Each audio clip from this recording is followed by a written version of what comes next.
phone. Alright, mic check 1 2 1 2. Can anybody hear me?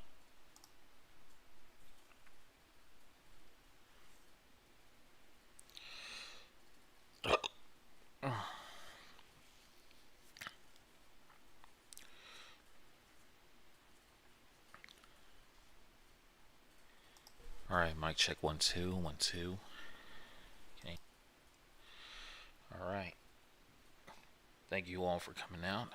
As promised, I'll do some live reading to help you sleep well, so to say.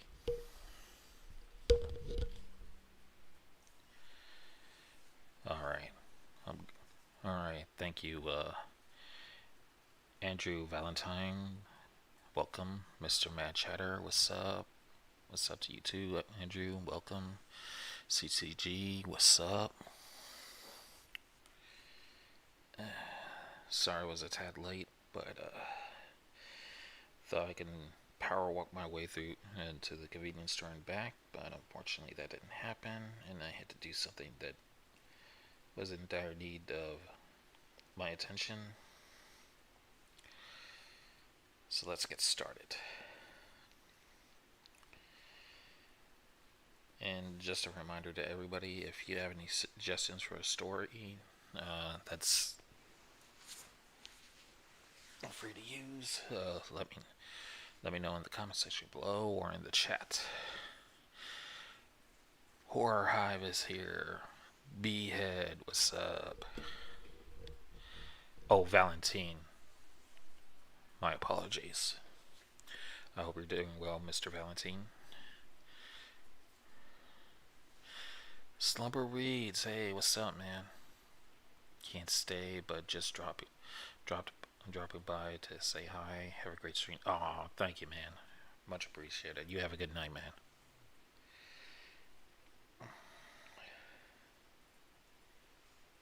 Let's see here.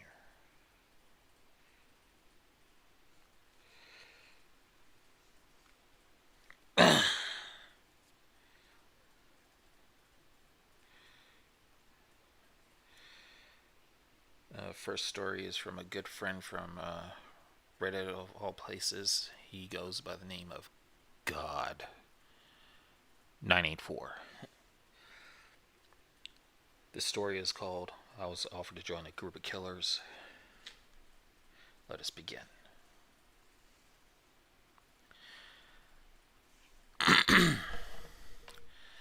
My name is Brian, and I'm 21 years old. I work at the counter at a local bar, probably because we have no female employees since what happened to the last one. So everyone with half a brain knows that you meet all kinds of shady people while at work.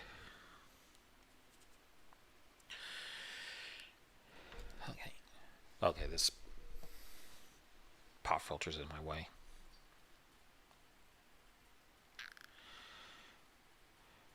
Hell, it's not uncommon if the police show up a day or two after you talk to one.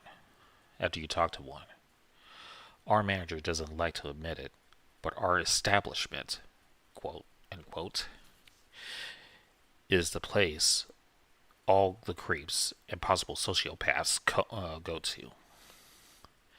That being said, I've met and even held a conversation with a lot of these people. And I'm saying that with quotation marks. It's because that this may.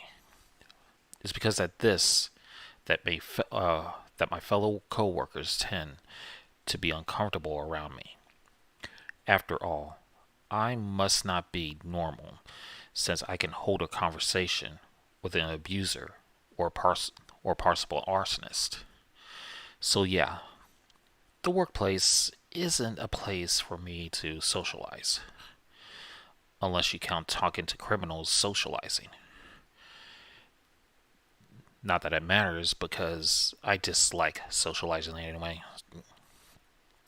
So one night I go to work. As I enter the bar, though, I noticed that there was a guy on the corner of the street, staring in my direction. I figured he was just waiting for the bar to open and was some alcoholic, so I just ignored him. I helped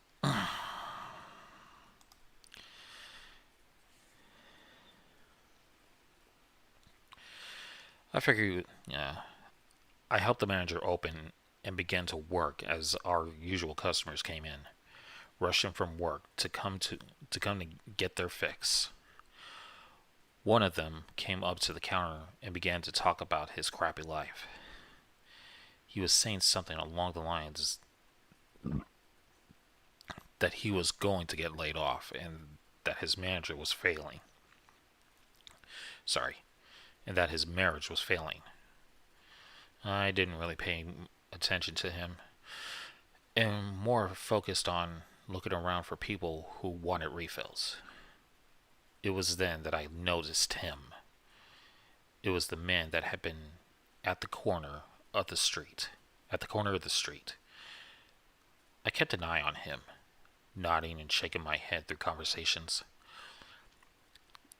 As time passed, though, I lost sight of him. I would have just passed him off as a consumer, but if that were the case, he would have gotten drunk. He would have gotten a drunk. He would have gotten a drink. That's right. For the few hours he had been within my sight, he had not had a single drink. It's situations like this that make my coworkers nervous. After all, he could have been a serial killer looking for his next target. So I choose not to tell my coworkers, figuring if he was long gone for a while. The rest of my shift was pretty normal, and it was past midnight when I went to head home. As I was walking on the street, I noticed someone at the edge of the alleyway. I knew that wasn't good, so I turned around and started walking in the other direction. I occasionally looked back to see if he was following, but he wasn't. I continued to walk to the other direction regardless, though. Then I see another guy hiding at the edge of the alleyway. But this time, I was a lot closer before than I saw. But this time I was a lot closer before I saw him. Fuck.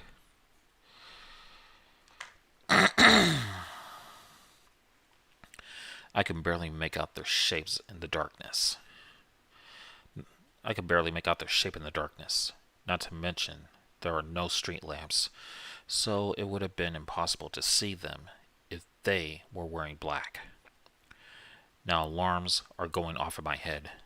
I turn around again to see that the guy that I had seen earlier is now at an alleyway not too far from where I am now. This was an ambush. Now most people would be scared as hell or be ready to fight, but not me. I knew there wasn't really anywhere for me to go, so I decided to just talk to them.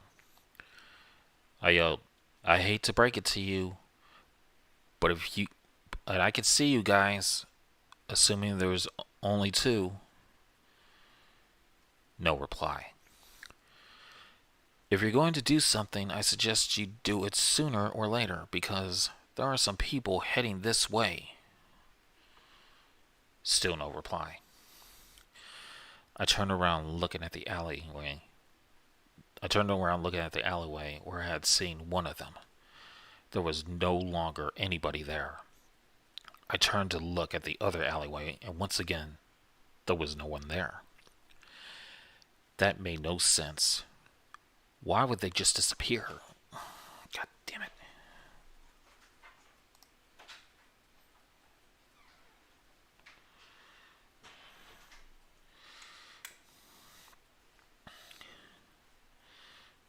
Hang on a second.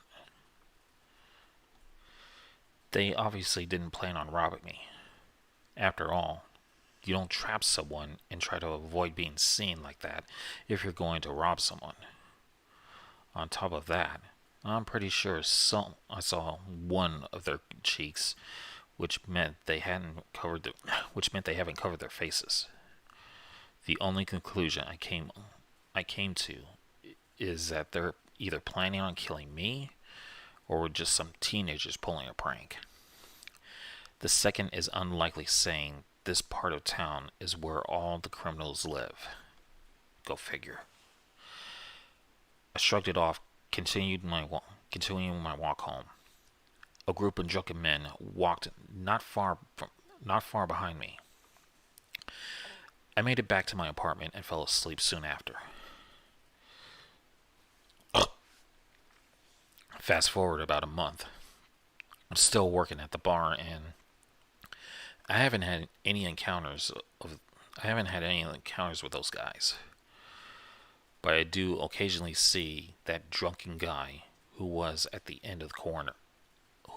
street corner. In fact, I'm going to press pause because I'm not going to be alone for a little bit.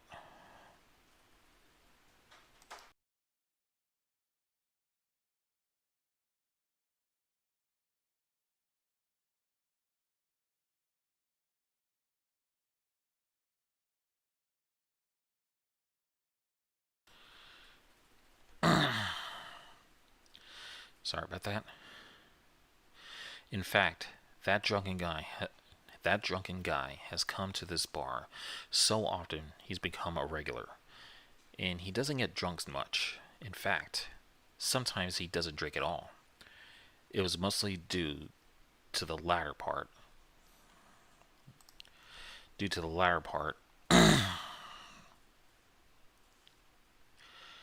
That I kept an eye on him. Anyways, I was walking home one night. A man stepped out from the alleyway, had a creepy grin on his face, and his eyes were focused on me as if intrigued. "What do you want?" I replied. He just stood there, staring with a smile. I stared back at him, but not with a menacing stare. I was intrigued. I was trying to figure out what was going on through his mind. "I have been watching you," the man said. His grin faded. Instantly I wondered, who's we? Oh wait, "We've been watching you," the man said, his grin fading. Instantly I wondered, who's we? "Why?"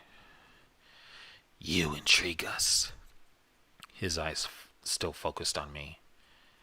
"After that night, we did some digging. We know about your past." Impulsively, my eyebrows rose as I tried to guess the why. "So, unless you want something, I'll be going," I said, annoyed by his encounter. "Grab him." I barely heard the words before two men came from behind me and kicked each of my legs, forcing me to my knees. They put duct tape over my mouth and put a bag over my head, followed by them duct taping my hands together. They did all three of these things almost simultaneously, giving me no time to react. One of them picked me up and then ran. It wasn't too long after that I was placed in a trunk. The drive was long and uncomfortable, but it was better than being dead. After a while, the car stopped, and then the trunk opened. Then the mask was taken off my head. I was greeted by three men. Their ages probably somewhere between mid-20s and mid-30s. One of them was the man I had seen come to the bar day after day. And of course, another one was the man that confronted me. The man at the bar lifted me out of the trunk and walked me to an abandoned warehouse. The other two were following. The other two men following. Once we reached the warehouse door, it was opened by two more men inside. They both looked like they were in their early 20s, my age. The man ripped the duct tape off and then ripped the dog rubbed the tape. The man ripped the duct tape off, then tossed me into the warehouse. I stayed quiet. Why are you fucking interrupting me?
Yeah. I'm so sorry about that, ladies and gentlemen. I figured people will be asleep by now, but apparently, no.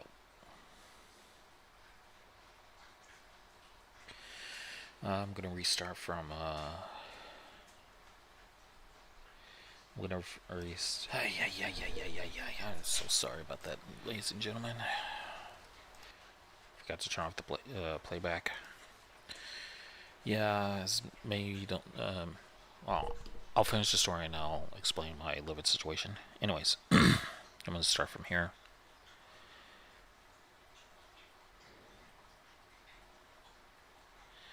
After a while, the car stopped, and then the trunk opened. Then the mask. Then the mask was taken off my head. I was greeted by three men. Their ages, probably somewhere between mid-20s and mid-30s. Dogs. One of them was the man I had seen come to the bar day after day, and of course another was the man that confronted me. The man from the bar lifted me out of the trunk and walked me to an abandoned warehouse. The other two men followed. Once we reached the warehouse door, it was opened by two more men inside. Both looked like they were in their early 20s, my age. The man ripped the duct tape off, then tossed me into the warehouse. I stayed quiet while waiting to see what would happen. The other men entered the warehouse, and the two younger men shut the door behind them. The man that confronted me walked over to me and looked at me with eyes of intrigue once again. Sorry to bring you here forcefully, but we couldn't really talk freely on the street. We wouldn't want someone eavesdropping on our conversation. I was curious as to what he wanted to talk about, but whatever it was clearly wasn't legal. I'm listening. Well, you see, that night a month ago, we really did plan on killing you. But something happened and we had to abort mission. However, there was something about you I found interesting. So I looked you up. Had you under surveillance. All kinds of stuff. You see, I don't want to kill you. I want you to join us, he said with a smirk. What are my choices? After all, what type of criminal would give you the choice to leave after you've seen their faces? Leave or join us. You could do either. I know you won't tell anyone about us, even if you walked out that door right now, he said with a smirk. The two young men looking at him with surprise at his words. John, it's too late. He's seen us, one of the younger ones said. The man just glanced at him and then back at me, shutting him up completely. So what's it gonna be? He said with a smirk gone. I don't know what was weirder, the fact that he knew I wouldn't tell anyone, or the fact that he had complete and utter faith in his prediction.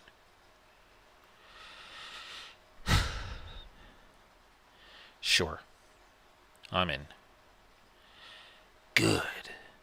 But remember, once you've joined us, you can't get it. You can't back out, he said with a smirk reappearing on his face. You'll sleep here tonight, he said as he cut the duct tape out that held my hands together. He nudged his head towards the old-looking bed against the wall. And we'll have introductions tomorrow when everyone wakes up in the evening. I nodded and walked over to the bed and sat on it. They were now all in a heated conversation, paying little attention to me.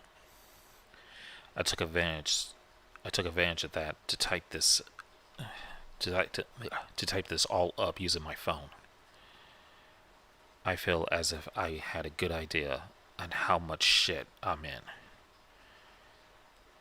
But I like to hear what normal people think. Until next time.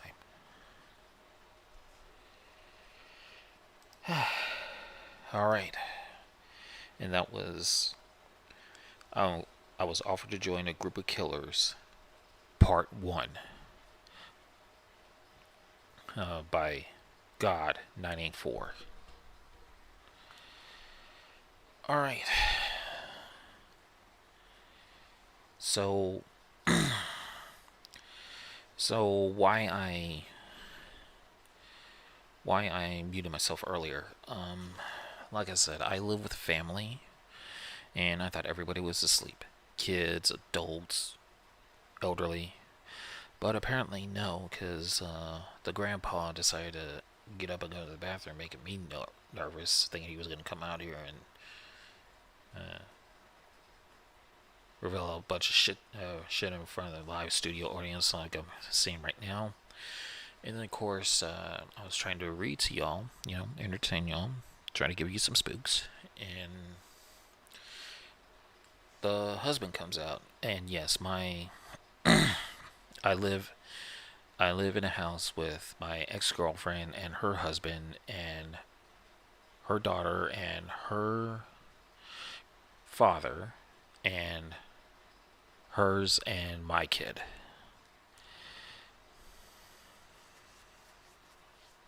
So, I apologize, but yeah, I try not to live stream during the afternoons, because most people would give me the stink eye and be like, so and so, what the hell are you doing on that microphone? And I was like, I'm live streaming. I was like, oh, so live stream is more important than cleaning this house? Okay, I see how it is. Blah blah blah blah blah. Yeah. My family doesn't understand what I do and what makes me happy and what makes everybody here happy. So that's my situation. And a few people that I know about are the few that I talk to. Creepy Clown Girl, B-Head, who is Horror Hive. Seen him around here somewhere. But you know what? Let's go back in the chat and see who came here. I saw Matt Shatter was in there earlier. Andrew Valentine, welcome. Creepy Lady. Sounds sexy. What's up? Aisha! Oh, you were here. I hope you're still here. Please say you're still here. Probably not. You're probably gone. God damn it. Well, if you hear this, thanks for coming by. We also have Onyx Vale. Welcome. You're new here. What's up? Let's see here. We have Heather Hartman in his house. Wait, that's not my line. Sorry. What's up? Some of you know I'm. Yeah, I was gonna say you were in the house, but I don't want to get any flack from my old boss.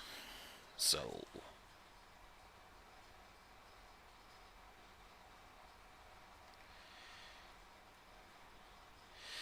Wait a minute. Onyx Vale is Andrew Valentine is Onyx Vale. Oh, boy, you just done bamboozled my mind. Okay, I get you.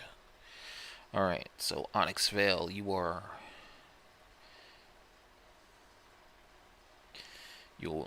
Onyx Vale. Welcome to the stream.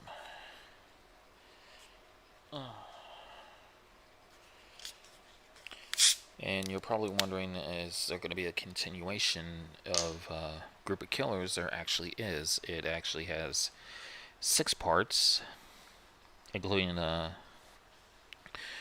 filler story, an update on the main protagonist. Another person who doesn't know. Well, honestly, I don't really know you. I mean, this is like my first time meeting you, dude. And I'm sorry if I'm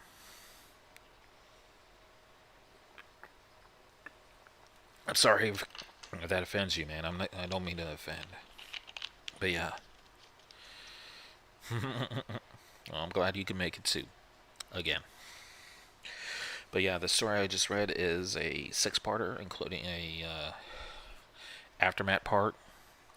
And if you want to hear more of this story, you can check out my channel, sub to it, and there's like a playlist of all channels.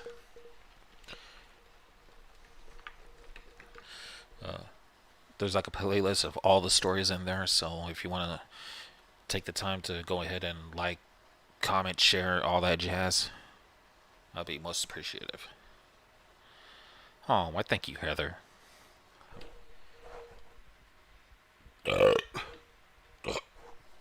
That was not so. That was not a great voice. But yeah, that's one of the main main things that hinders me when it comes to narrating. Is that I don't know, for some reason whenever I narrate and I get into it, I tend to burp. So that's kind of a weird thing that I have. Mm.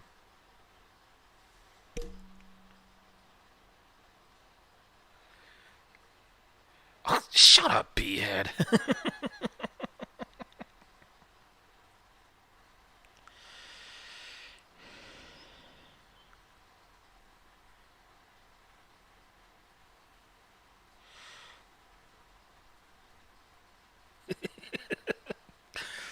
B-head, don't be giving away my secrets. What is wrong with you? Come on, man. Nobody needs to know that.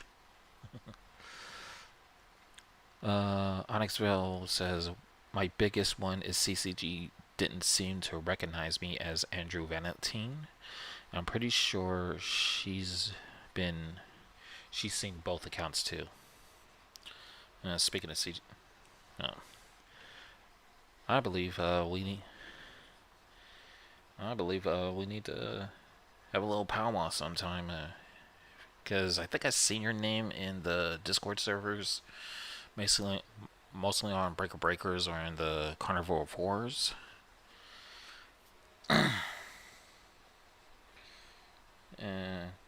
haven't got any new people.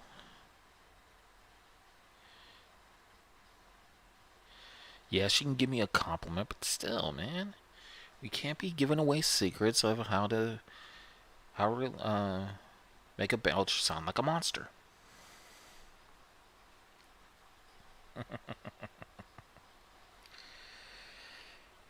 Okay, hey, but thank you anyway, B-head.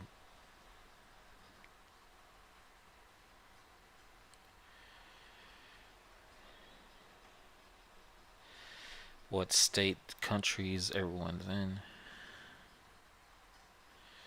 Yeah, yeah, I haven't. Yeah, we maybe when I find time, or yeah, if you're from Michigan, well, yeah, I hope you're staying safe out there. I hope all y'all are staying safe. Whether it be a pandemic or amongst the chaos, y'all stay safe.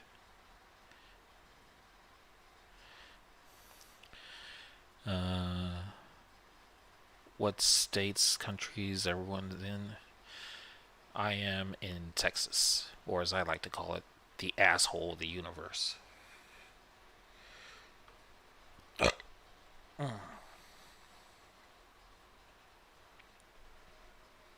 right. Enough the chit chat. Let's get on to our next story.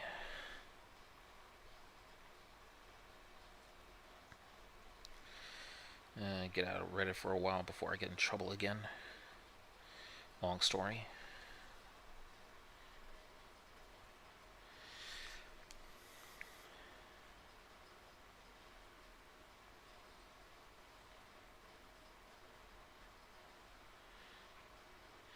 I already did Gateway of the Mind last time. I'm not doing that shit again.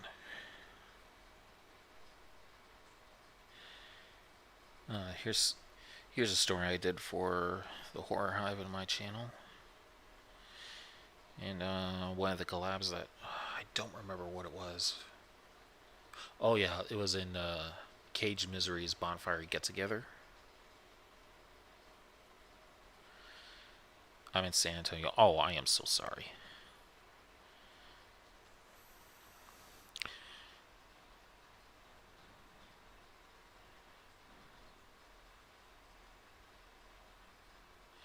I am so sorry, Miss Heather. Welcome back, creepy lady. Alright, this next story is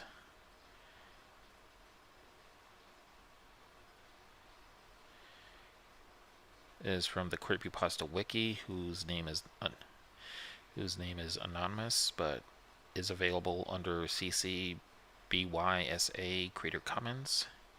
So nobody's gonna say shit. But I would like to get the name of this author. It's one of my other. It's on my.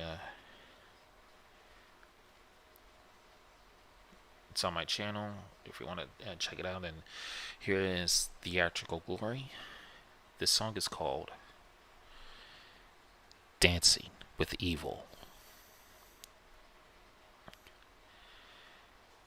Scarlet hate. Yeah, fuck it up already.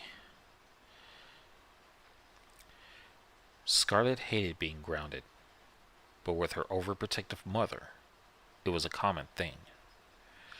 Her mother, being an old-fashioned lady, never let Scarlet stay out past 9 o'clock, and last week she got in major trouble when she arrived home at 11 p.m. It was a Saturday night. Everyone was going out to a huge party downtown. Alyssa, Scarlett's best friend, called her and insisted she join her that evening.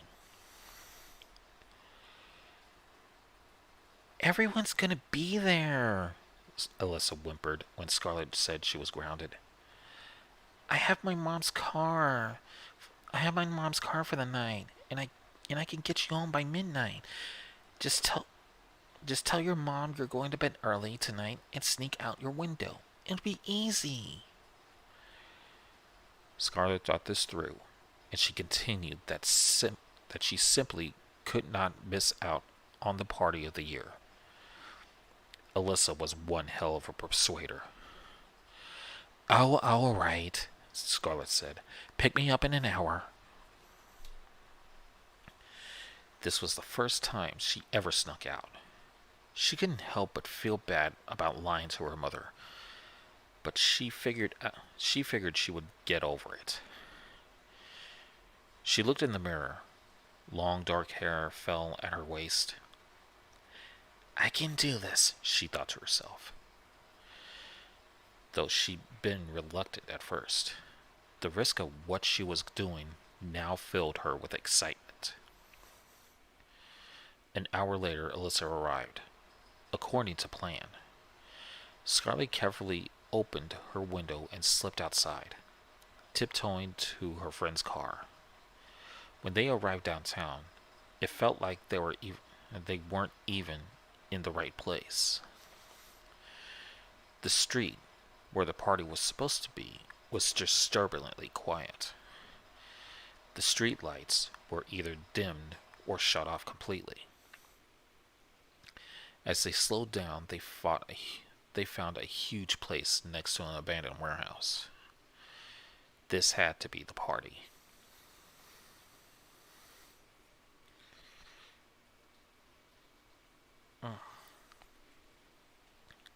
Thought I let out a burp.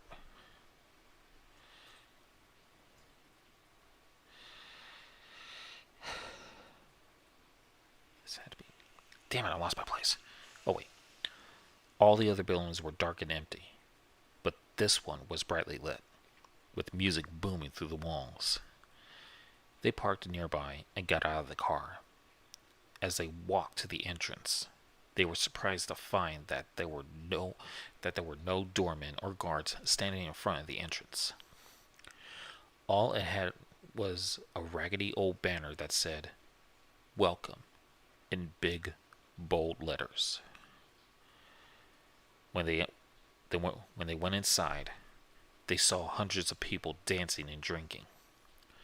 The music was extremely loud and pounding through Scarlett's heart. Alyssa and Scarlett searched for their classmates that had told them they would be there. They could not find one familiar face. Alyssa, however, did not care. Did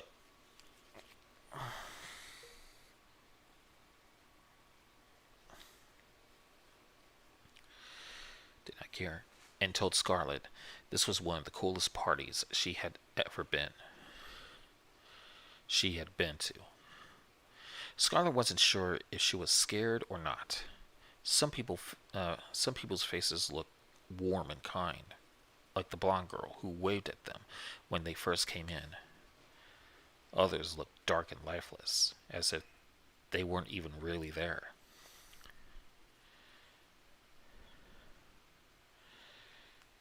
Before she knew it, she had lost sight of Alyssa.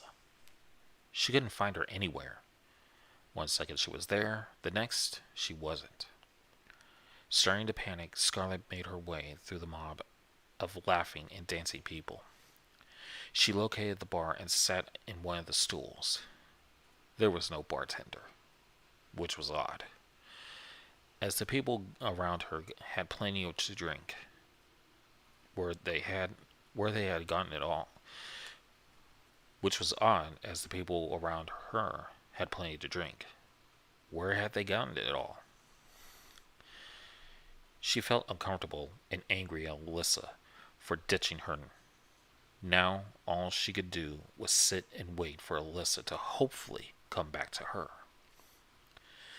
It was clear that this party was not the party everyone was going to. She figured Alyssa had just made that up to trick her into going. Alyssa had always had unusual friends and often hung out in strange places. So her pulling something like this didn't surprise Scarlett so much. She cursed Alyssa under her breath and just stared off into the dance floor. Her mind had been playing tricks on her. She could have sworn that people's faces would change while they were dancing. It only happened for a fraction of a second, but it seemed that their faces would morph into disturbing, demonic faces with big, black eyes and a deformed mouth. However, when she would blink, their faces would be back to normal. She didn't understand.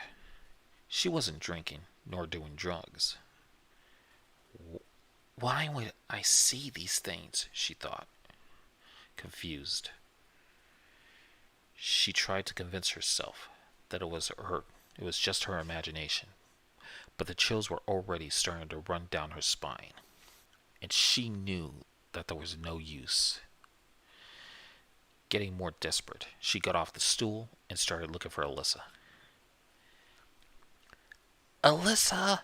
she screamed. "I need to get the hell out of here. I'm going to kill you for breaking me here." She kept yelling, but Alyssa was nowhere to be found. Then all of a sudden, someone would shove her hard, and she toppled to the floor. She didn't know who did it or if it was an accident, but she was pissed. She wished she was back home in bed. The lights suddenly dimmed and slow music started to play. A love song she had never heard before. Everyone stopped dancing for a moment, getting into pairs before resuming once more. She heard a deep but soothing voice call out, "Are you all right?"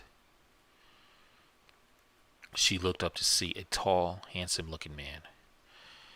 He was young, maybe 20 years old, and had blonde hair and piercing blue eyes. By the look of his face, he was very concerned. Uh, I'm fine. I just fell, she stammered. She stuttered. She always did get nervous with handsome men. She smiled and offered his hand to her. He smiled and offered his hand to her, helping her up. Do you want to dance? He asked politely. How could Scarlet refuse? He was charming. He was sweet. She accepted, and they walked to the center of the dance floor and started to dance. You're a good dancer, she let out, flustered. He just smiled. After dancing for some time, she asked him if he came here a lot. You could say that, he whispered. No, I gotta do it right. You could say that, he whispered. Scarlet didn't quite understand his response, but she kept on dancing. You have a pure soul, he said suddenly, in an eerie, quiet voice. Thank you? She thought that sounded a little creepy, but he seemed so nice otherwise. And she didn't want to judge. I'm not so innocent, she joked. I snuck out of my house today. If my mom finds out, I am dead. I know, he mumbled, emotionless. He looked down, locking eyes with her. Instead of deep blue, they were now almost black. Scarlet figured it was just the lighting, but the expression on his face had changed as well, from friendly and welcoming to cold and sinister. Scarlet suddenly didn't want to be in his presence anymore. I'm sorry, I better go find my friend now. It was nice dancing with you, but I really have to go. She tried to step away, but he quickly grabbed her arms, gripping them tightly. I know you, Scarlet. I know everything about you. As soon as he said those words, the music stopped playing, and the lights shut off. It was pitch black, and she couldn't see a thing. He was still holding her, and she struggled to get away. The lights came back on again, only for about a second. They flickered on and off, and she could see that the once handsome blonde man was not a man at all. His feet were like that of a goat, and his fingers were not fingers, but huge claws. Long, red claws with pointy nails. He had huge horns, and his face was horrible, resembling some sort of goat with red fur and huge black eyes. The lights kept flickering as his evil grin started to part, and he started laughing hysterically. The most evil, terrifying laugh in the world. I am Lucifer, the thing boomed. Scarlet was so shocked and scared that she couldn't even move anymore. She felt liquid running down her neck. When she looked down, she was horrified to find blood everywhere, on her legs, her beautiful silken dress, and on her hands. Scarlet screamed. The lights shut off once more, this time for almost 10 seconds. When they finally turned back on, she was alone, and the place was empty. It was old and dusty, as if no one had stepped foot in it for years. When she turned around, she was horrified to see her friend Alyssa hanging lifeless from the ceiling fan with blood running down her face. She forced herself to look away, disgusted and a few gags away from throwing up.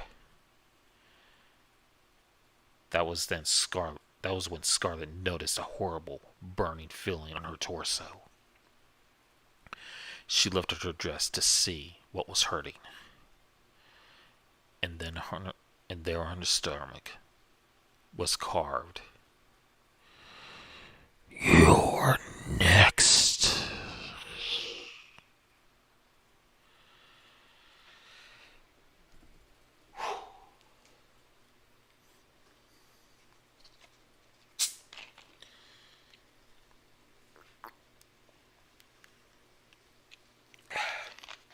The end. I hope I didn't scare everybody away. Or put him to sleep in that.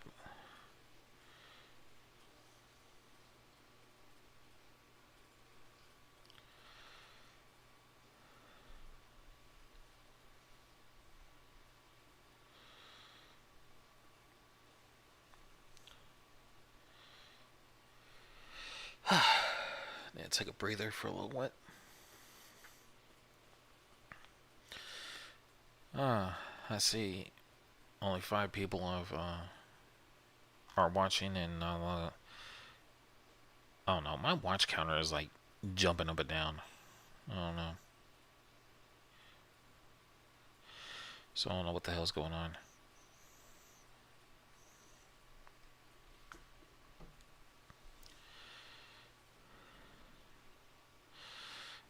Behead's still here. Creepy Clown Girl's still here.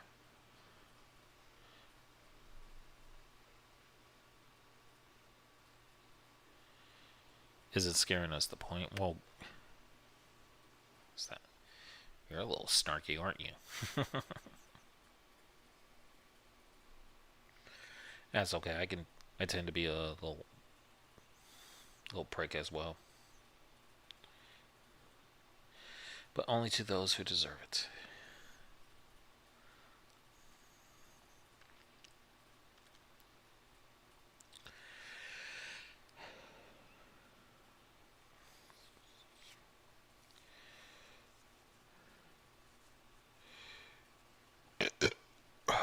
Excuse me.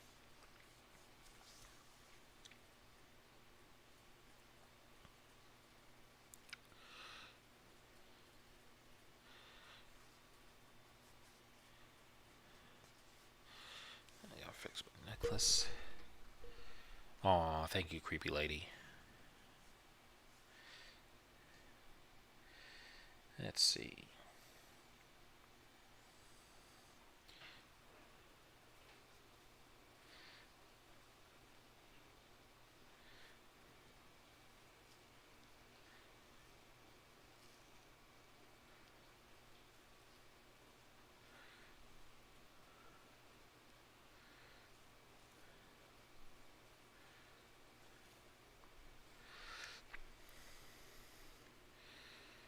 Alrighty. What's next then? Okay. Well, thank you for stopping by, Behead. Hope you have a good rest. Say hi to Reaper for me.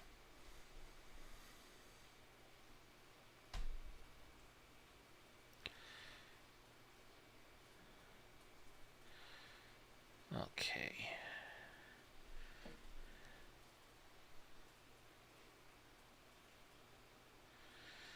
Let's see.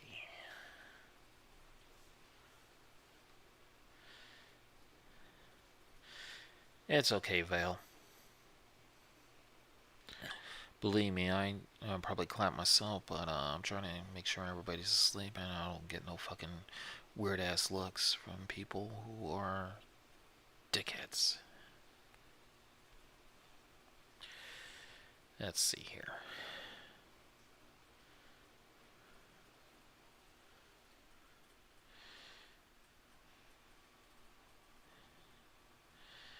Haven't read anything from creepypasta.org for a while.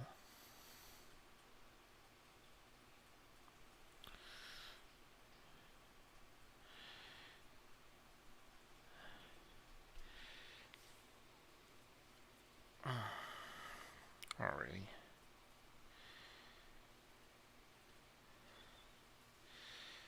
I'm probably gonna wonder if I could be able to. Oh, I read this story a while back to my girlfriend at the time.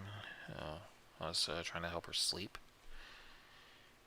and this story is uh, is from the author Wayward Wanderer. Wonder if there was a.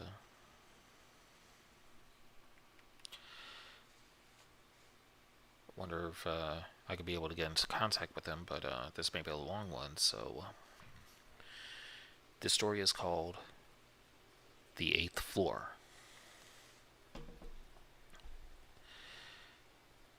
I was staying at a hotel in Chicago, Illinois during a business trip, and I was going to stay for the whole weekend.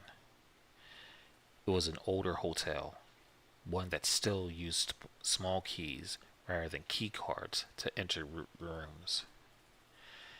I didn't mind. It seemed nice to get away from the onslaught of technology.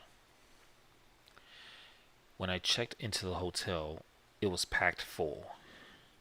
The nasty storm, a nasty storm had struck, standing many tourists and canceling flights. No more rooms were available, and many people were being turned away because of the lack of vacancy. When I approached the front desk to check in, I noticed that all the keys for the rooms on the 8th floor were still on the wall. Not a single key was missing. Not a single key was missing. It seemed odd that an entire floor would be vacant when so many people were all clamoring to check in and get to their rooms. I could see the clerk was stressed out and he was ready to just give up and go home. So I tried to lighten the mood. Kind of weird, isn't it? What is? The clerk asked.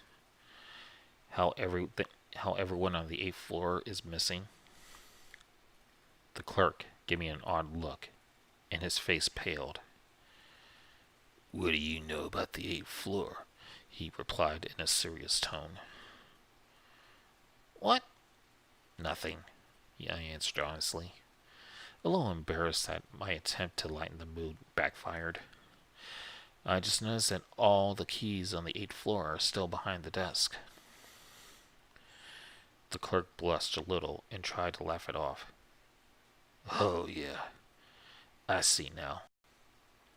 He went back to check me in and handed me the key to my room on the 9th floor. Enjoy your stay. I will. Thanks. I awkwardly accepted the key and grabbed my bag, heading for the elevator. I'm pretty sure. Just like the lobby, the elevator was also packed. It was difficult to stand next to so many strangers so close by, let alone enter and exit the small car. I struggled to reach and press the button for the 9th floor, but I managed to see over the crowd of people and reach the button panel. It was then that I noticed that the button seemed to be missing a floor number 8. That's funny, I thought out loud. I wonder why there's no buttons for the 8th floor. But no one in the elevator reacted.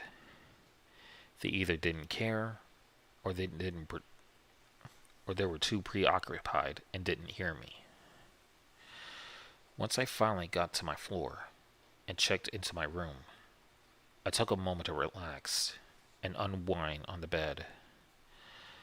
I had to give a presentation tomorrow, and I needed to be alert. I decided to go to bed early. I decided to go to bed early that night and practice my speech a few times to make sure I sounded confident. I took a shower and brushed my teeth, and stood in front of the bathroom mirror as I practiced my sales pitch a few times. A strange, groaning sound from the room beneath me got my attention. It sounded like there was a man in pain or upset. I ignored it and continued to practice my speech. The groaning from the the groaning from the lower floor continued on, getting louder and louder by the minute. Angrily, I stomped on the floor as hard as I could and shouted, "Hey, buddy, are you okay?" There was no response. The groaning continued.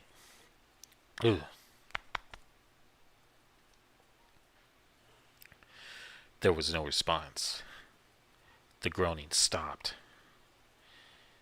Satisfied that the man realized he was making too much noise, I continued to practice my speech. Just as I finished the first half of my speech, the groaning began again, but this time it was much louder and angrier.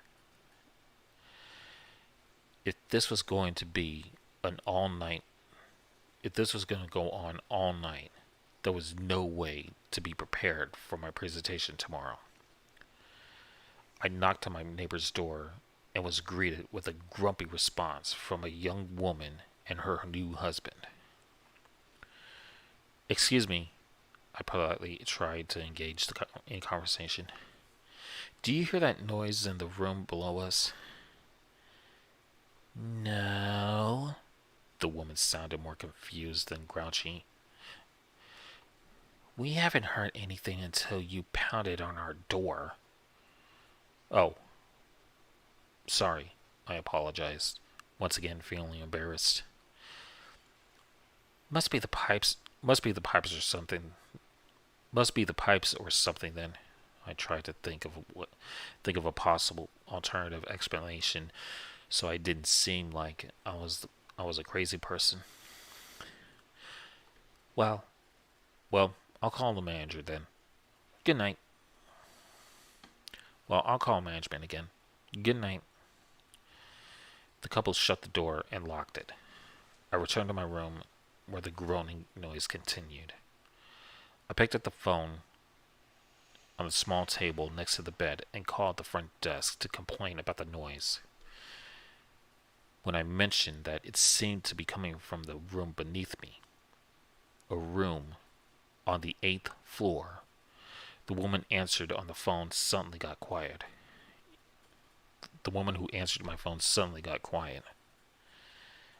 "Sir, there's no one."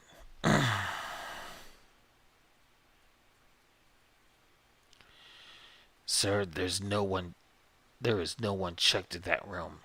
You must be somewhere. It must be someone on the 9th floor." "No," I tried to sound confident. "It's not coming from the walls. It's coming from the floor."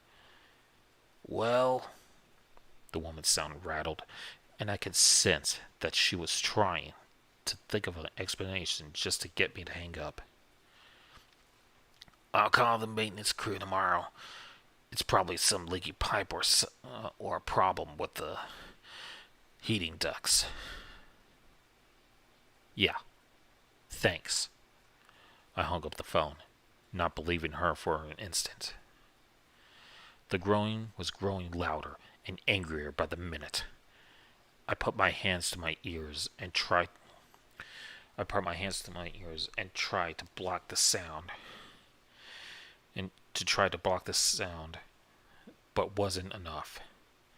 I walked into the bathroom and turned on the shower and and sink full blast, hoping the running water would drown the noise and help it only a little bit.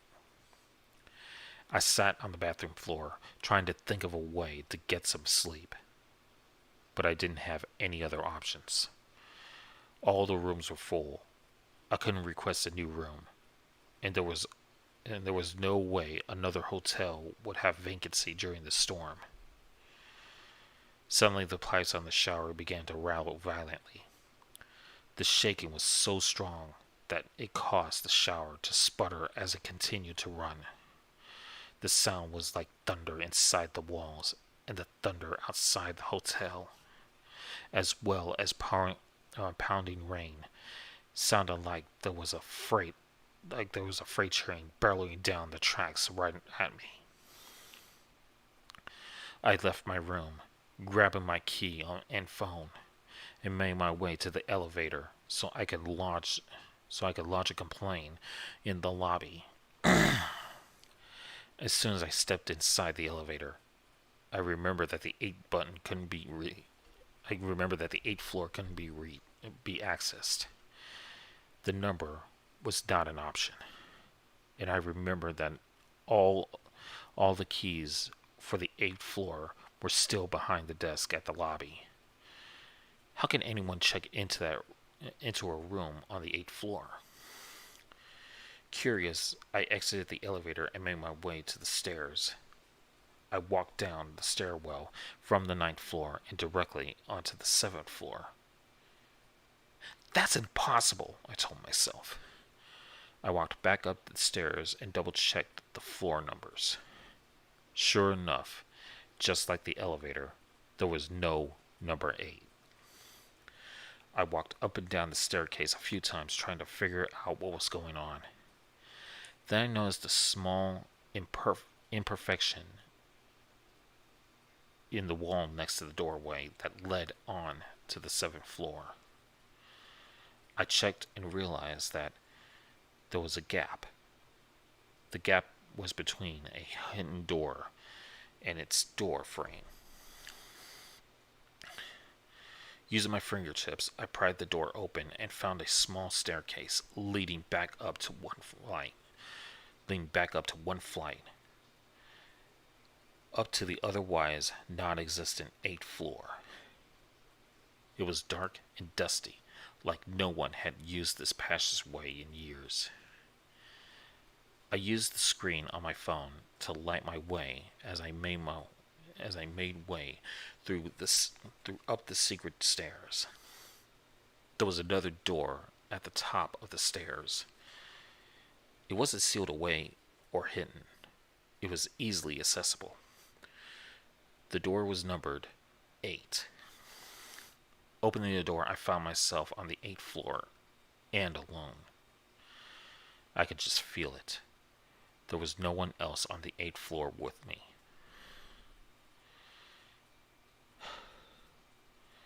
It was dark in a long hallway. Not even the exit signs were lit up. I continued to use my phone as I walked down the hallway, checking each door as I passed. They were all locked. That is, except for one door. The unlocked door was for the room directly beneath mine. I knocked once, just to make sure nobody was secretly checked into the room. But no one replied. I opened the door, still trying to figure out why this door was unlocked. I found myself standing in the room that mirrored my own perfectly. The light didn't work. I tried to switch a few times, but there was no power on this floor. "Hello?" I called out into the room. Is there anyone here?" Still no response. I went over to the phone and picked it up. But the line was dead. The amount of dust and cobwebs told me that there was no one in this room, and no one had been for quite some time. But I still felt compelled to look around. I opened the door to the bathroom and was taken aback by what I saw in the room.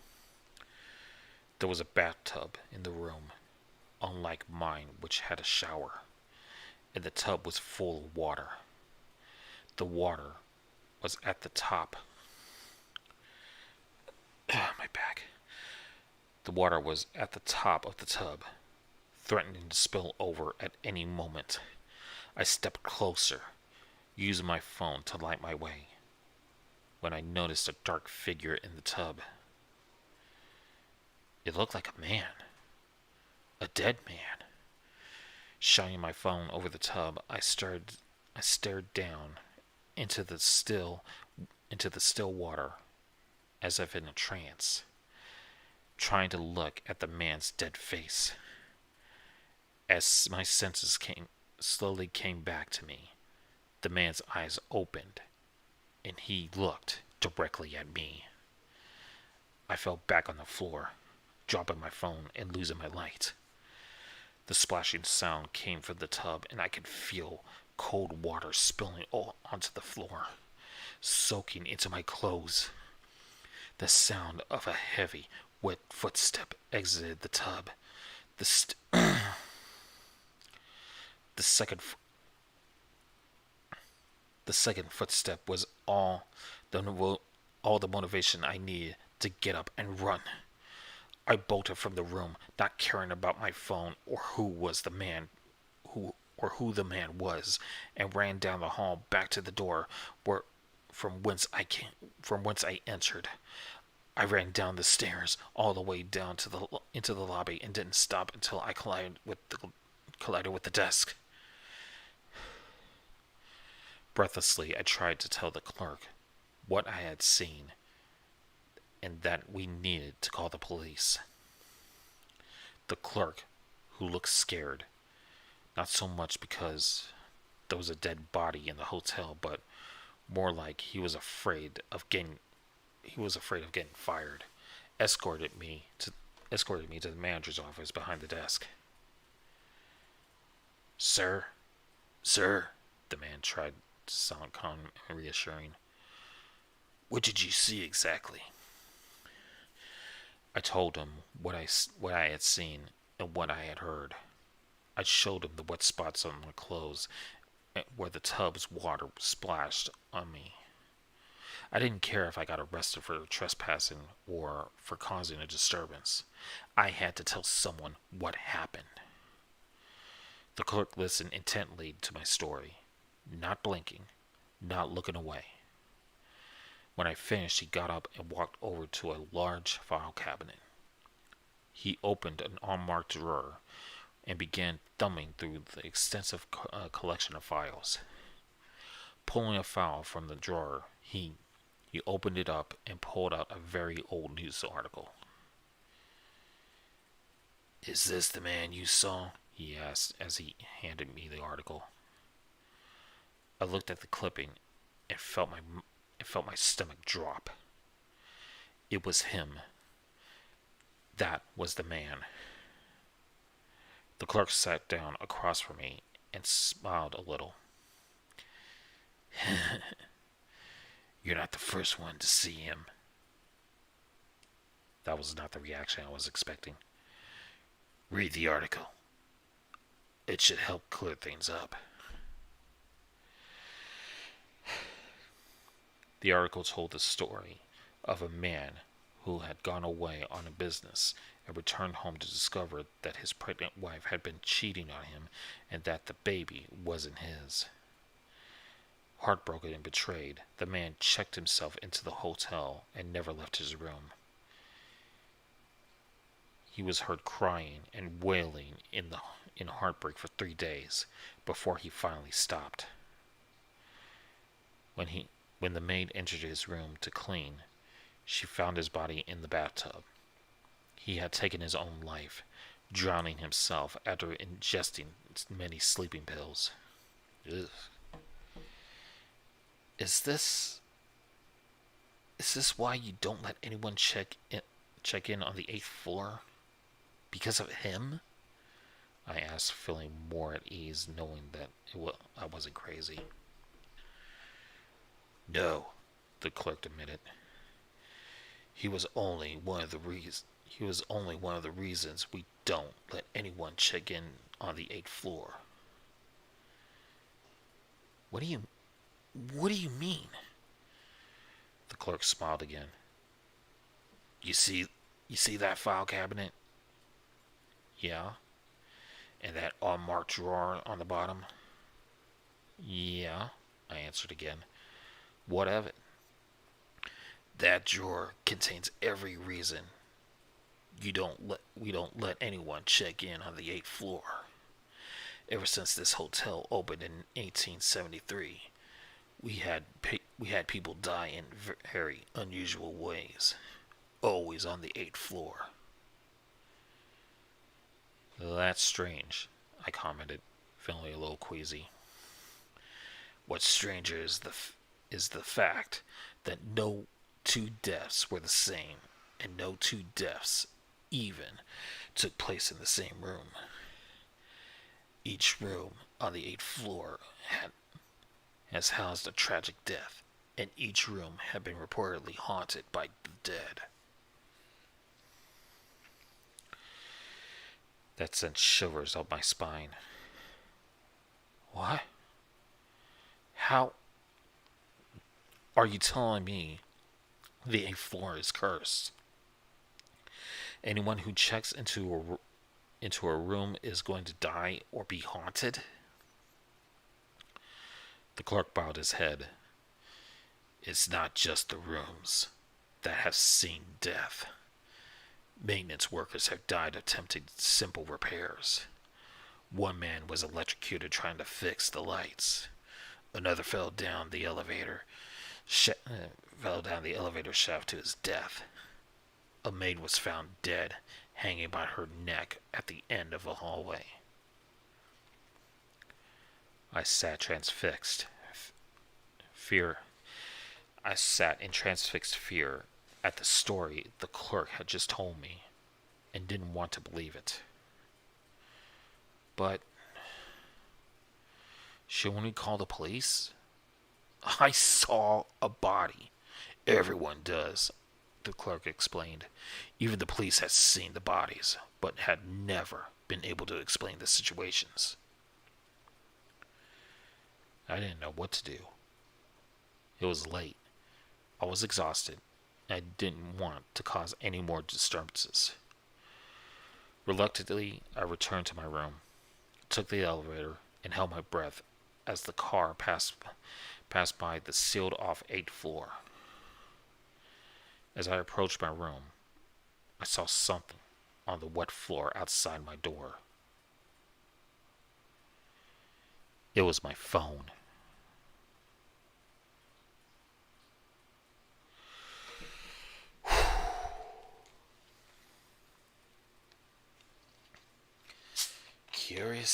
Curious.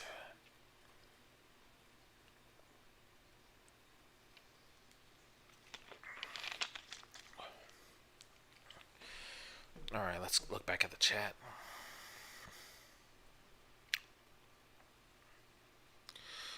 Thank you, Creepy Clown Girl, for the applause. As the News Titans, what's up, goat? Yeah, that was some creepy shit.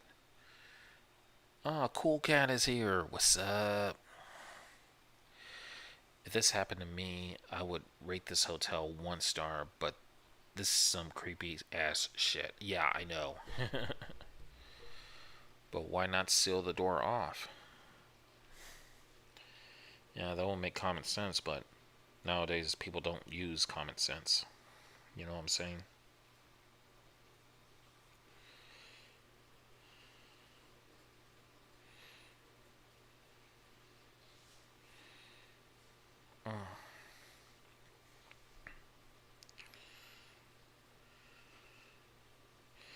Anyways, how's everybody doing?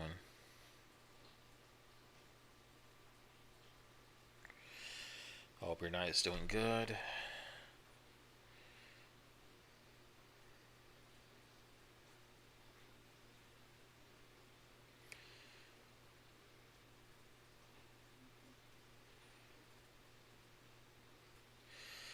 Check my Snapchat real quick.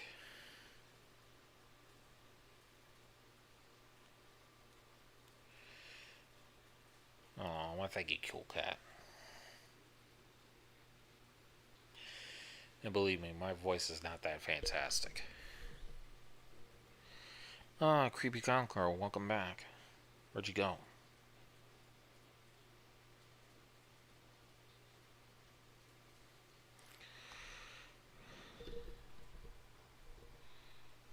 I'm doing Funky Fresh. Nice.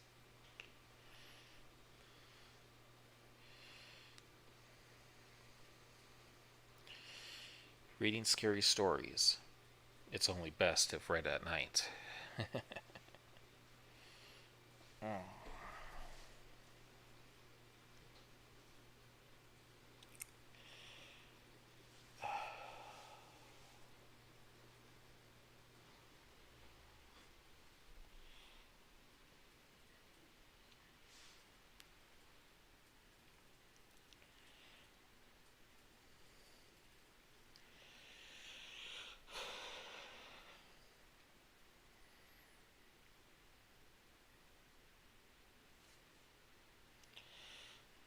I'm just going through my archives to see what else I could read for you, for all of you.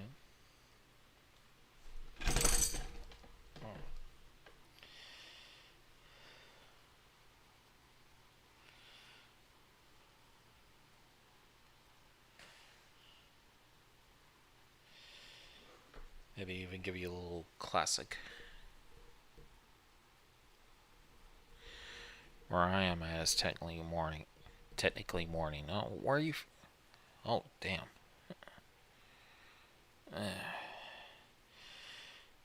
Oh, it's one. It's 1:44 over here at 1:45 now. So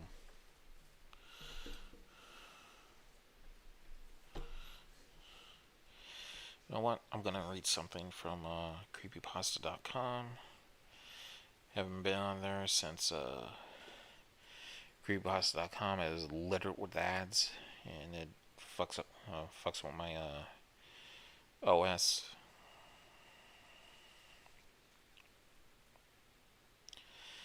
There's another story that I've been wanting to narrate for some time, but never got a chance to. Maybe I'll get a chance soon.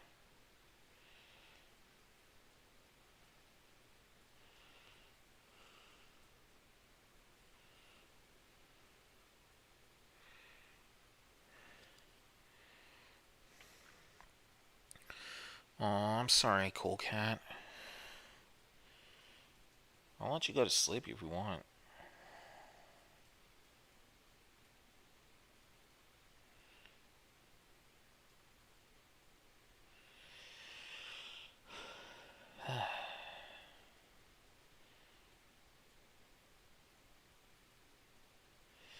But yeah, if you're wondering why I'm freezing between stories, it'll give me a little time to look for another story and try to catch my breath.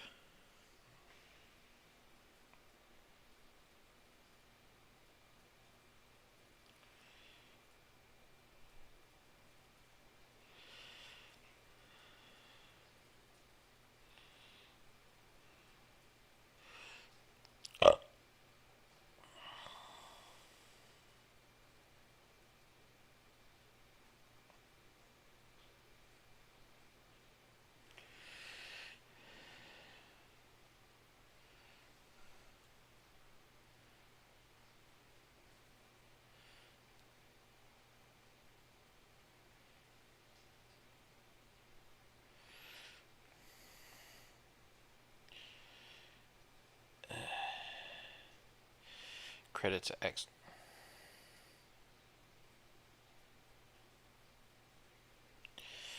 You know what? I don't even know this. I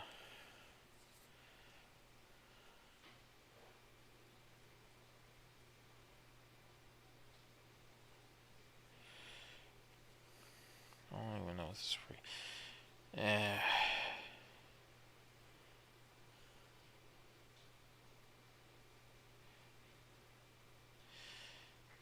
You know what? I think I'm just gonna like. I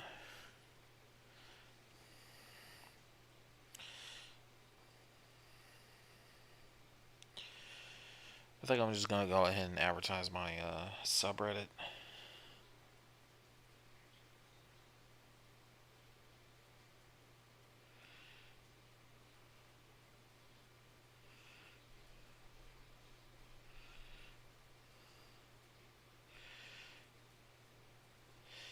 Yeah, .com is fucked.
I'm probably going to read a few more, then I'm probably going to call it a night.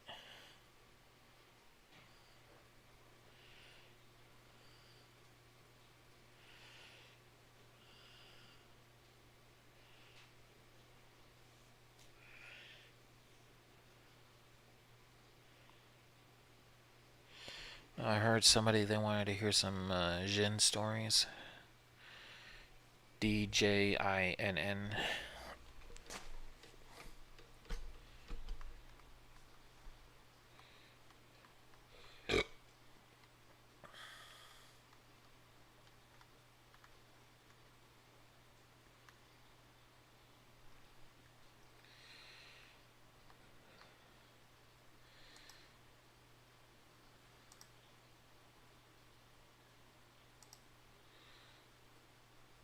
To all the lurkers, don't be shy. Y'all can say something.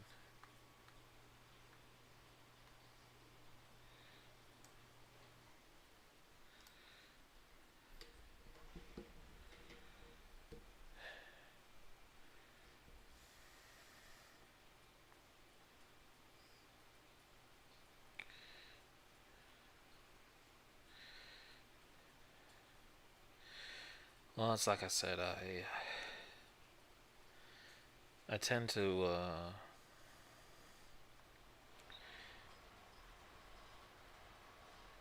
hang on.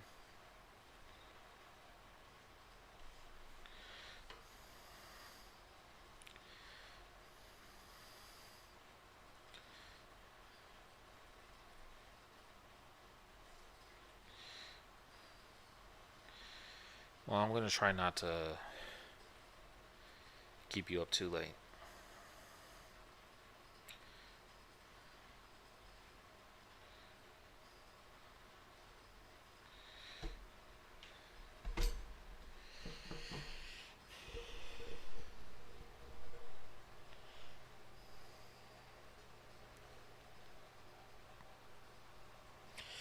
About a boy, about a girl.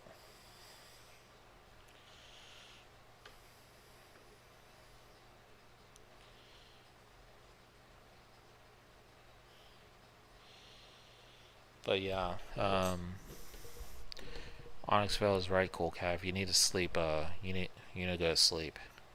You weren't even supposed to be up waiting for me.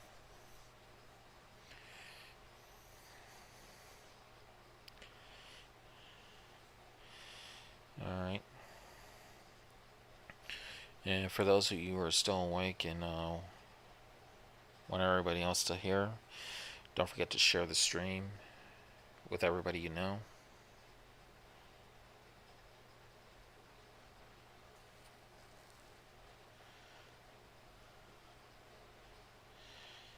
Let's see, how long is this story? This looks short and sweet. Doesn't say that. Doesn't say who to credit to. This is also from the Creepypasta Wiki.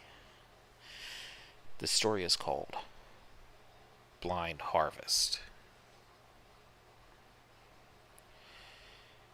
In one place or another, while you are companionless in the society, in the social locality, such as a diner, plaza, or bar, a woman would approach you.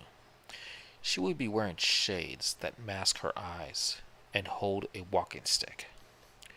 She may seem destituted. Destituted.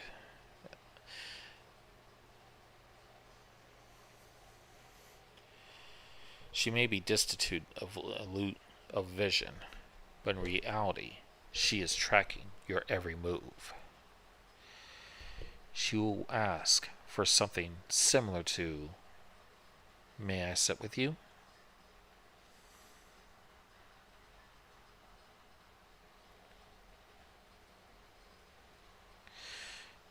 Anyways, she will ask you something to similar to, "May I sit with you?" If you reply yes, she will optimistically plop down next to you. If you assert her no, if you assert her no, she will sit. She would still sit down,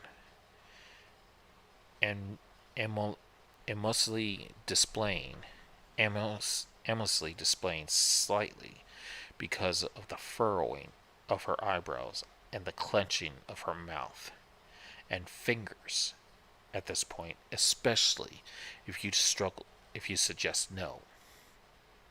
She should You should discontinue. The lion-hearted ones would anticipate, but those are also the ludicrous, feeble-minded ones.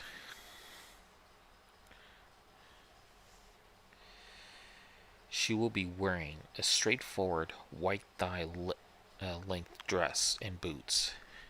She would start to ask you questions and force you into what one may think of at the beginning of the welcoming. Benevolent, benevolent, benevolent. I can never pronounce that word to say my life. Benevolent discussion. But as time continues on, the questions and talks will grow more melancholy. Melancholy. You should observe two things at this time. The sun, no matter what time she contacted you, has begun to set or rise. That you find it extremely problematic to leave what she is saying. She will inquire if you want to go to her place. At this point she will grab your hand, and if you have any energy left to muster, run. Now, nothing is good for your fate if you follow her. If you happen to turn out like the rest and cannot leave her strong grasp, you will be led far into the country, miles away from home and where anyone lives. She will finally, after some time, show you a house. You will find that you no longer are seemingly hypnotized by her strong trance. But after the time that you walked, or for whatever reason, cannot grab any energy. But after the time that you walked, or for whatever reason, you cannot grab any energy. She will throw you into the house with a strong force, standing over you with a reprobate smile on her face. She will snatch a nearby vase and smash it over your head, knocking you out cold. You will awake mist of the harvest. Your internal organs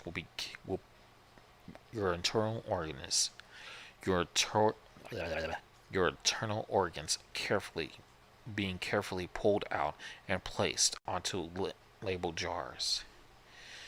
You feel pain more than anything you felt in your life, but something she has done to you has made you stay awake. No matter how much you wish to die, you will notice her dress is now ripped and a bloody black leather apron slung across her body. Her teeth are jagged and spread across her face as wide as a mile. Her glasses are now gone, revealing bloody black sockets for eyes, pouring out blood. Still, no matter what you see, she is always watching. She will chirp happily as a bird. Wait, hang on. She will chirp happily as a rabbit, taking you with an upbeat pattern as she pulls out your organs one by one. She inserts drug after drug, needle after needle, every time you think you finally pass out and leave this painful world. Then she will get to your heart.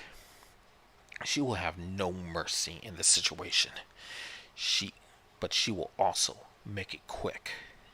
She will cut circle incisions into your heart carefully as the blood spurts out on her face.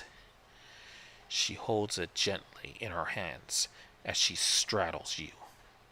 her smile getting unbearably bigger as she shouts at your smile.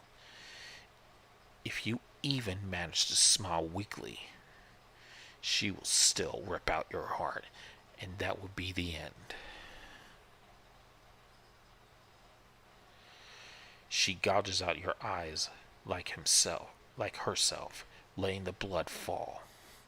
After some careful After some careful surgery, the new store in town will have a new mannequin. The owner kind of looks like the girl, and the mannequin looks like you.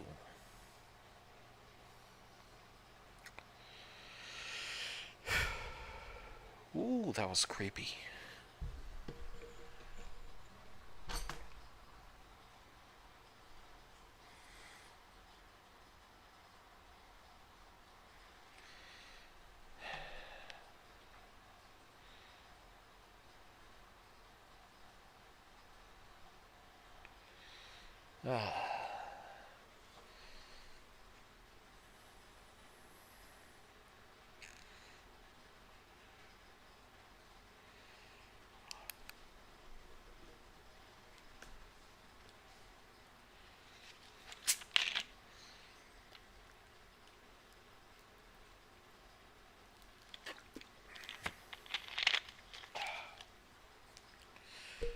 I hope you're all happy here. Hope you're all having a good time.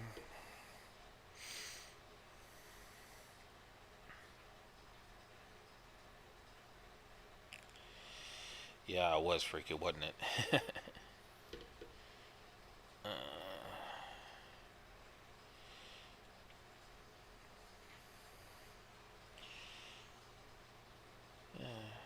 7 likes. Y'all love me. Watch me tap vape. I bet. And not one dislike in sight. I may keep this one up.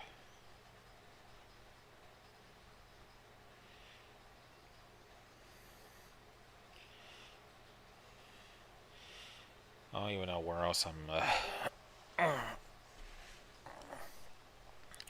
sharing this to.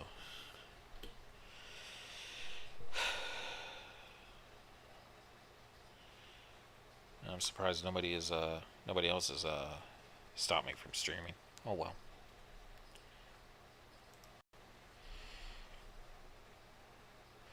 I don't know if some of you are still here, but creepy clown girl, are you still here? Noose, you still here? Creepy lady, you still here? Heather, are you still here? All you lurkers, don't be afraid to show yourself.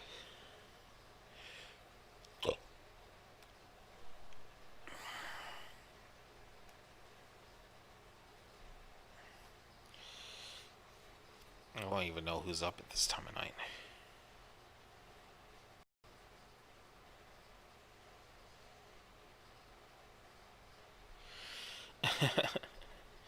Yeah, that's true.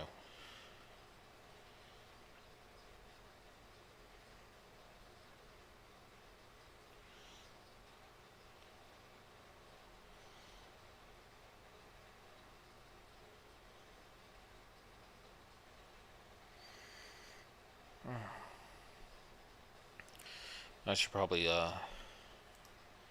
plan my streams better.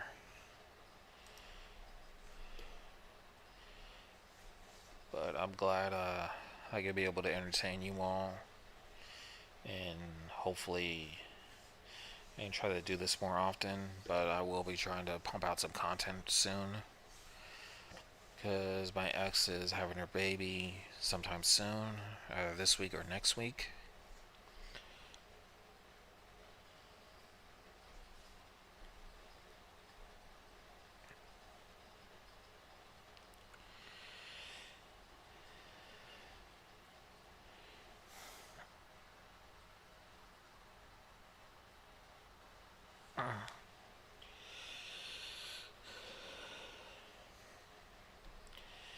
I know some of you are going to be on Discord VC, but I'm probably not going to do it because I'm probably going to be going to sleep after the stream is over.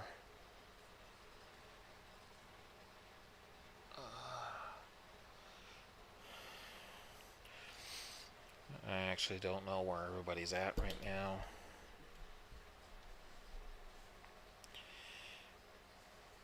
I'm probably pissed off a lot of streamers because I'm still up entertaining you all, but that's that's what I love doing.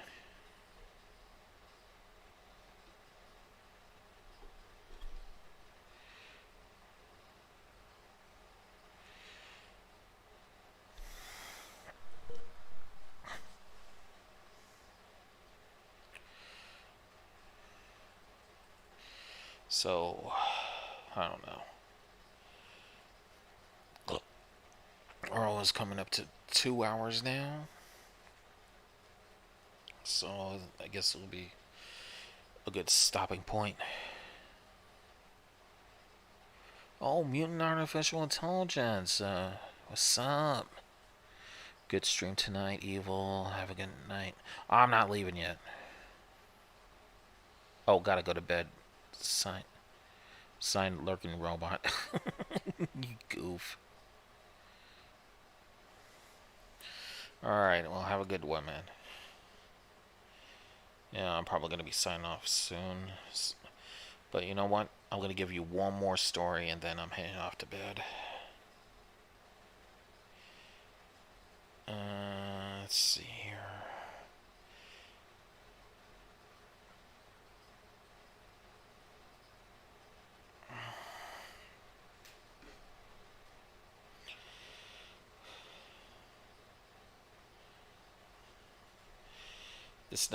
This final story is from the author. I think this is anonymous, and I can't find them anywhere.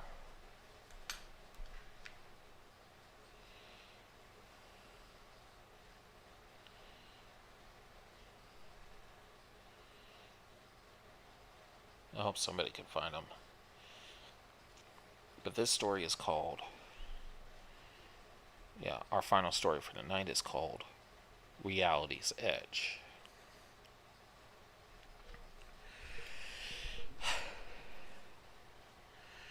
I know that a lot of people tend to believe that mirrors are a certain kind of portal to another world. A world that was just like ours, yet somewhat corrupted. Just a little bit out of place. It all looked the same. There wasn't a thing out of place, and yet, still, there would always be that feeling as if something weren't quite right. Not quite the way it should be. Like the way one might feel when they knew they were supposed to remember something but couldn't remember exactly what. I always figured it might feel like that. But that's not all of it. Some people also believe that the reflection in the mirror, that one that looks just like you, isn't all. My legs. Isn't all. Isn't you at all. It's some sort of monster. One that wants nothing more than to trade places with you, so you will live the rest of your life in the corrupted world, and so it can live in yours. So it can live your life. Steal your real friends, real family, and you know what will happen? You'll become that reflection. You'll simply be mirrored the life that thing stole everything you had. Such strange stories people come up with.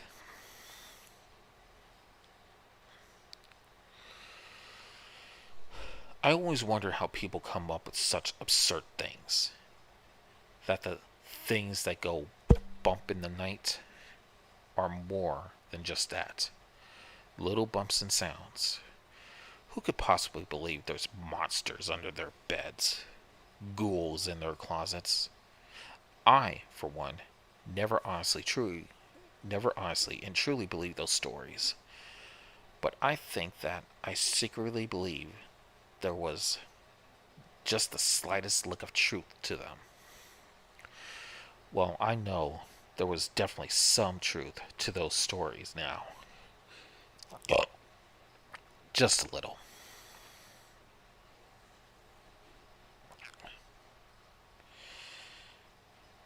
The rest differs entirely from what everyone seems to think it is. It was rather dark. All the lights in the house were off, and the sun had set a long time ago. Dark house, home alone. Typical cliche, isn't it?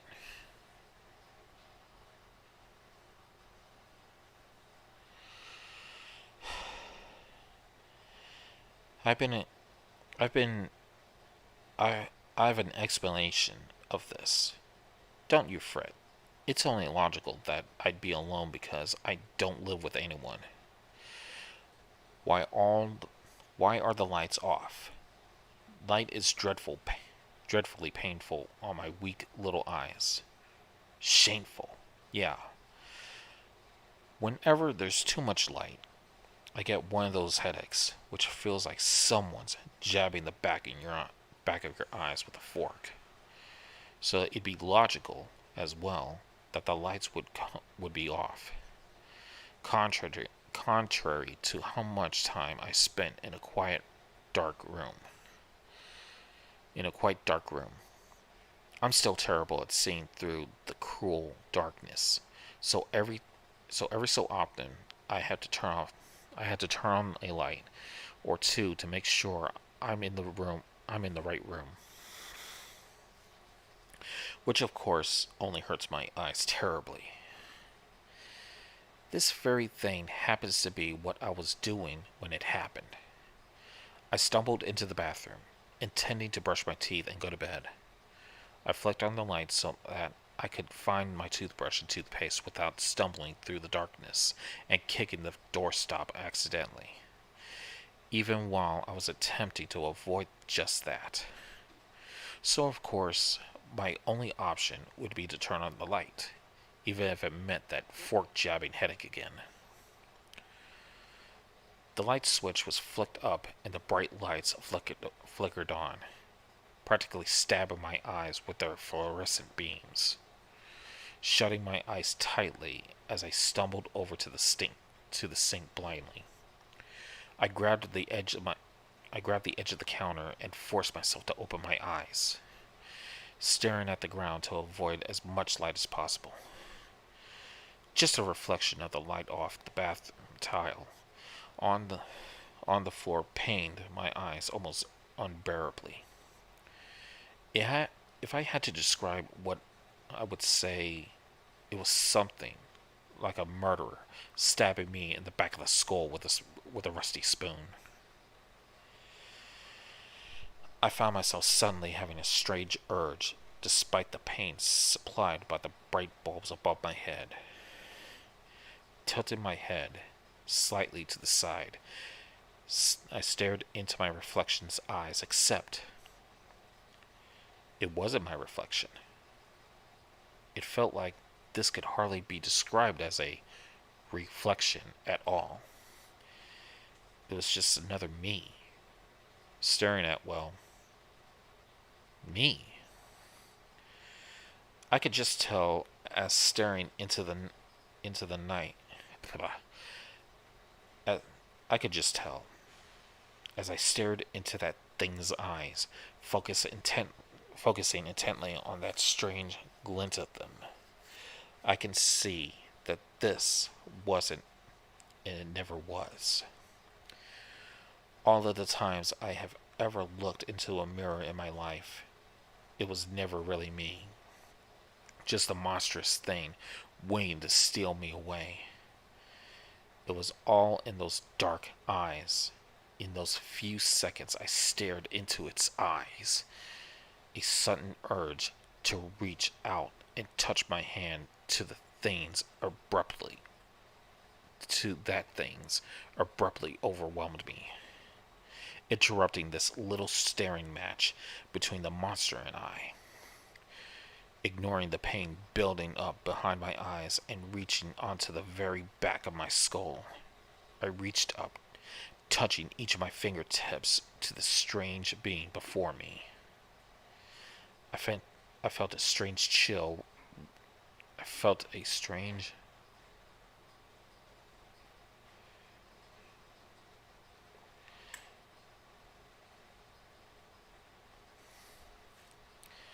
I felt a strange chill run its icy fingers down along my spine, and just as it happened, it smiled. It smiled right at me as its ever-probing eyes stared into mine. Another strange and abrupt urge rose inside me as I pressed my hand closer to the thing and leaned closer to the mirror, eyes widened and mouth gaping as that thing pulled me closer into its dark embrace. I found myself climbing up onto the counter, planting my knees at the edge of the sink and pulling my other leg up. Now in an odd crouching position in front of the mirror, I still didn't feel close enough. I still feel miles away from this thing that was pulling me closer, closer. My hand pressed firmly against the things.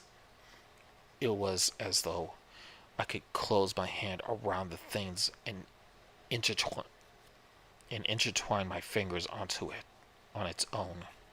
And suddenly I could. I couldn't help myself.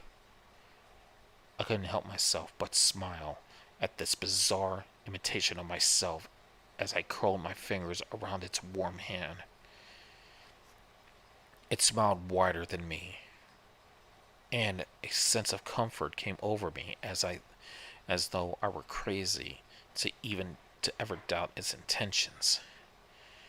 It started pulling me towards it. I felt myself passing through the cool surface of the mirror into the world that most certainly wasn't my own.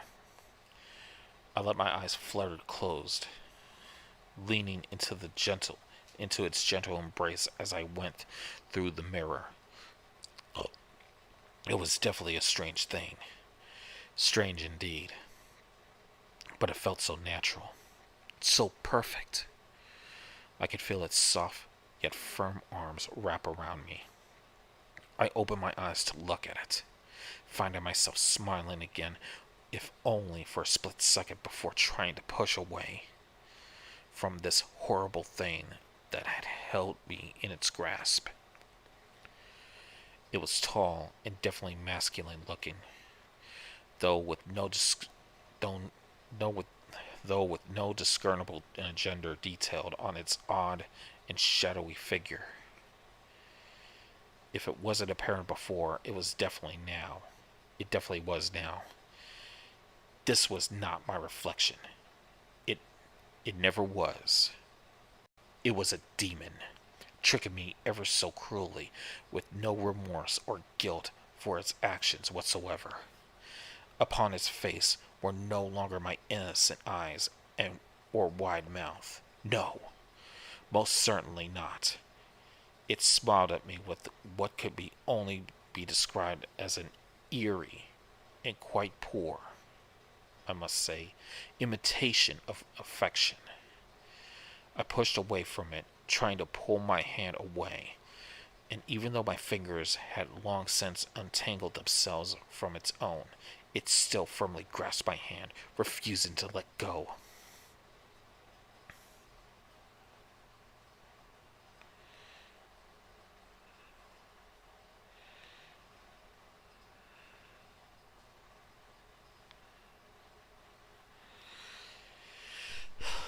Okay, where was it? Closing my eyes, I gave one last desperate attempt to tear myself away from it, but I simply stumbled forward. Surprised and confused, I opened my eyes. It was gone. I looked at my right hand. It was the hand that had grasped the monsters. I moved my fingers, made and unmade my fist many times, but I couldn't shake the feeling that something was wrong. Then I noticed it. It was crazy that I didn't notice it before. On my palm, on the palm of my hand, was a serpent. Why did this seem oddly fitting? Why did this seem oddly fitting? Ugh. The Chinese zodiac. That was it. My sign was the serpent. So why did this strange figure mark me with this? Speaking of which, where did it disappear to? I looked around, turning my head side to side. I was still in my bathroom, but this was not my bathroom. It was somewhere else. I knew it was. I whipped around to face the mirror. There it was. That thing. In my bathroom. In my world. It smiled at me. Not that eerie and porous imitation of affection anymore either. This was an evil and mischievous smile. It was like it silently told me it knew something I didn't. But what? Giving me a smug wink, it walked away. It simply turned its heel and walked away into the other parts of my house. No, no, no! I wouldn't let this happen. I had to get back through. Climbing up on the sink again, I banged my small hands against the mirror, trying desperately to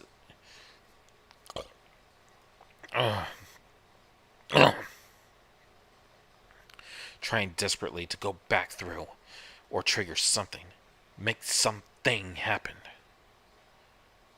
But nothing. The only thing that happened was a crack appearing and growing as I ignored it and continued my futile attempt to get back into my old world. The place where I belonged. Not that thing! I yelled incoherent mumbles and obscenities at the mirror. And finally, that crack wasn't a crack anymore. Instead, that mirror was many shards falling onto the counter and scraping up my hands as they did so, while I continued knocking at what was once the mirror for a few more seconds before I realized the mirror was broken. If there was a chance of me getting back, I lost it now.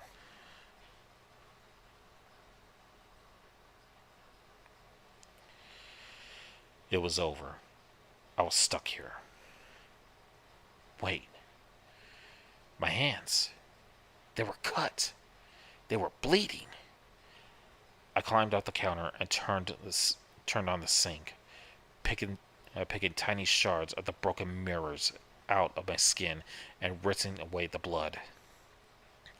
I turned off the water and took a hand towel out of the bathroom closet only a few steps away, drying my hands and shoving them in my pockets. My scraped hands were the least of my worries now. A thought occurred to me. If this happened to me, I couldn't possibly be the only victim of these things. Maybe there were others here. Maybe they can help me. I ran out of my house into the streets in front. The expression of hope and cautious joy were swept away from my face as I looked around. This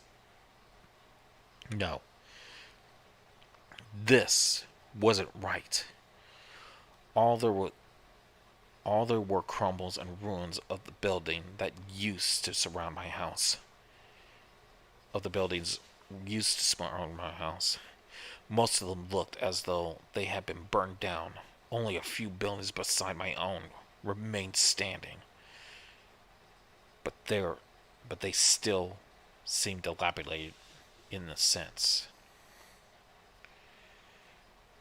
Much as I simply wanted to give up and sit down right there in the road and simply bawl my eyes out, I could not. I had to see if there were others here. I had to know if there was anyone else. If if there was a way, if there was any hope to cling on to.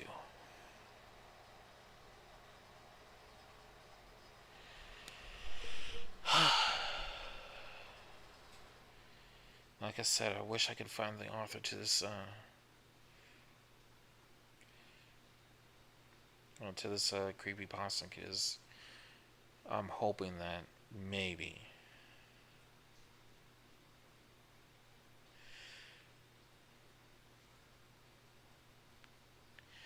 you can we can hear more of this series. But I guess we're probably never going to hear it because nobody has heard from this author at all. So I guess it's all for naught. Alright, I'm going to check back on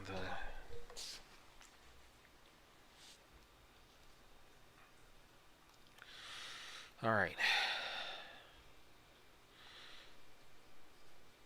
Cool Cat says, I think after this story, I will head off to bed and get some sleep. Yes, please get some sleep.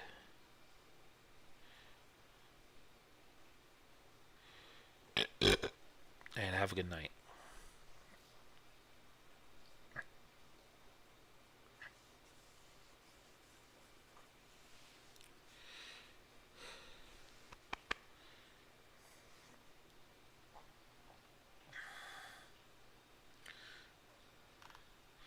Man, y'all had a discussion here.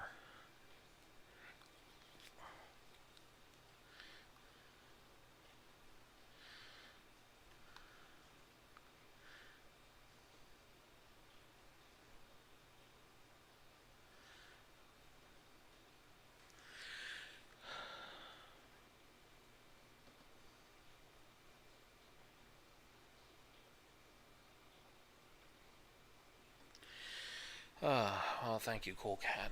I'm glad you enjoyed them.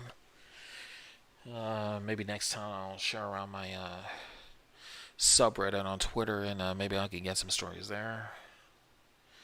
Maybe do some live reading or do some videos on them. Either way, I'm hoping you'll have a lot of fun.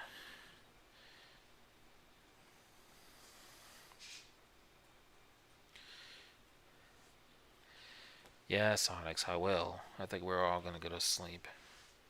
Y'all get some sleep too. So with that said, this concludes Stories After Dark live reading stream 2. So I'm going to end with the usual spill. Thank you all for coming out. I'm really glad everybody came out. And as always, like, comment, share, subscribe, and enjoy. And don't forget to check out my content here on my channel. And don't forget to hit that bell for more goodness whenever I get to uploading again. If you got a scary story you want told by request, or if you have a story written for me, or written for me to narrate for you, send it at my email at the.evil.outcast84@gmail.com, or you could send it on my subreddit at .com/r/evil outcast stories. The E, the O, and the S are capitalized. Follow me on Twitter, Facebook. I haven't put up my Instagram yet. You can also join me on my. You can also find me on Discord and join the Nightmare Running Army. If you like to see this channel go above and beyond quality, my PayPal, you can donate to Patreon, or you can donate to my PayPal. All the links to my social medias and all that junk will be in the description down below, as always. And don't forget, if you are seeing my screen, don't forget to check out my Teespring store and get your official Evil Outcast merch. Special thanks goes out to my Patreons, Creepy Clown Girl, Breaker 19, and Cool Cat. So with that being said, I am evil outcast, leader of the nightmare running army. Wishing you good night, and remember, I'll be watching you in the shadows.